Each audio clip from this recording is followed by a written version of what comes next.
Commercial gas સિલિન્ડરના ભાવમાં તોતિંગ વધારો ઝીંકવામાં આવ્યો છે। 996 રૂપિયાનો વધારો ઝીંકાતા હવે સિલિન્ડર 3000થી વધુના ભાવે મળશે।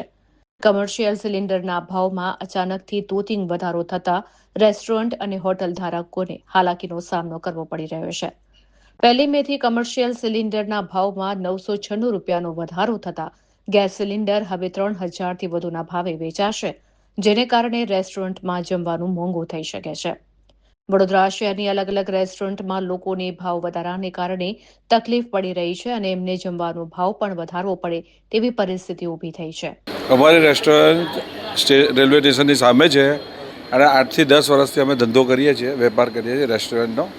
અને એમાં આ જો ગેસનો તોતિંગ ભાવ વધારો થયો છે એનાથી અમારા ગ્રાહક પર બી ઇફેક્ટ પડવાની, અને જો ભાવ વધારી દઈશું તો ગ્રાહક બી સંકોચાશે આવવા માટે, એટલે એ તકલીફ પડવાની। ભાવ વધારીએ કે નહીં વધારીએ એ વિચારવાપૂર્વક છે વસ્તુ, કે અમારો વિચાર કરવો પડે। અમદાવાદમાં બહાર રેસ્ટોરન્ટ પર પોસ્ટર લગાવી દીધા છે કે કોઈ પણ કસ્ટમર આવે એના પહેલા ભાવ પૂછી લો, કારણ કે સિલિન્ડરનો ભાવ વધી ગયો। હા, તમને એવું લાગે છે કે અહીંયા પણ આવું કરવું પડશે? હા, કરવું પડશે, ચોક્કસ બહુ જ કરવું પડશે। ભાવ વધારવા કરવા પહેલાં પૂછવું પડશે, ગ્રાહક પૂછીને બેસશે રેસ્ટોરન્ટમાં કે ભાવ કેટલો છે તમારો રેસ્ટોરન્ટ થાળીનો। તમે કઈ જગ્યા પર રેસ્ટોરન્ટ ચલાવો છો અને હાલ ગેસની બોટલમાં વધારો થયો છે કોમર્શિયલ ગેસમાં, તો એના લીધે કઈ તકલીફ પડી રહી છે?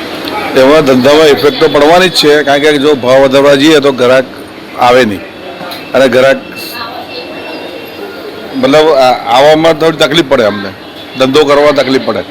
मैम प्रेजेंट की यदि मैं बात करूँगा तो बहुत सारी तकलीफें हैं, और खाना भी हमें बहुत महंगा देना पड़ रहा है, जिससे कि हमारे कस्टमर भी छोड़ के यहाँ से जा रहे हैं। इससे हमारा बिजनेस में बहुत प्रभाव पड़ा है और बहुत सारी परेशानियाँ हैं। पैसे भी ज़्यादा लग रहे हैं और टाइम पर गैस भी नहीं मिल पा रहा है। इस वजह से हमें अब कई बार तो हमारा रेस्टोरेंट भी बंद करना पड़ा है। कितने सालों से ये रेस्टोरेंट चल रहा है? ये कौन सी जगह पर है ये? मैम ये अपना जनमेल है, बड़ोदरा जनमेल रेलवे स्टेशन के पास में। यहाँ से रेलवे स्टेशन हमारा ये अभी जो रेस्टोरेंट है वो पिछले 4 महीने से चल रहा है। ये हमने नया ओपन किया, लेकिन यहाँ में 4 महीने में अभी जो सिलेंडर के बाद जो प्रॉब्लम आई उसकी वजह से बहुत सारी प्रॉब्लमों का सामना करना पड़ा सिलेंडर की वजह से। किस तरीके से प्रॉब्लम्स हो रही है? बहुत सारी प्रॉब्लम्स है, जैसे कि मैंने अभी बताया था कि उसका रेट बढ़ चुका है, टाइम पर मिलता नहीं है, कई बार रेस्टोरेंट बंद करना पड़ता है, कई गेस्ट हमारे बिजनेस में बहुत असर पड़ा है इस चीज़ का। अभी अहमदाबाद में ऐसा हुआ है कि रेस्टोरेंट्स के लोगों ने बाहर पोस्टर लगा दिए, कस्टमर्स आए तो भाव पूछ के आए। ऐसी परिस्थिति यहाँ पे आ सकती है? हाँ मैं पक्का तो नहीं बोल सकता इन फ्यूचर, लेकिन पॉसिबिलिटी है, संभावना है कि आ सकती है यहाँ पर भी। नाम क्या है? मेरा नाम हरिओम है मैम। અત્યારે રેસ્ટોરન્ટને તો વરસ જ થયું છે, નવું કર્યું છે આપણે। ગેસના ભાવની અંદર તો વધારો બધાને ખબર જ છે, બહુ થયું છે, અને મળતા જ નહીં એવું છે। ફોન કરીએ તો 5 જોતા હોય ત્યાં 2 જ આવે, અને જે બહાર ઇન્ડિયનના છે પ્રાઇવેટ કંપનીના એ ડબલ પ્રાઇસમાં આવી રહ્યા છે। તોતિંગ વધારો થયો છે, 2000 સુધી 3000 થયું છે, તો કઈ રીતની તકલીફ પડી રહી છે તમને? તકલીફ એટલે કોસ્ટિંગમાં વધારો પડે, મળતા નથી, એ રીતની તકલીફ પડી રહી છે।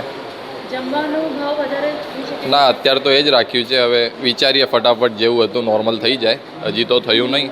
પણ જો કદાચ આગળ વધારે થશે તો ભાવ એ વધારે તો ઓબ્વિયસલી વધારવું જ પડે, તો આગળ કસ્ટમરનો ઉપર કઈ અફેક્ટ થઈ શકે છે? થોડું તો એમાં પડે ને થોડું।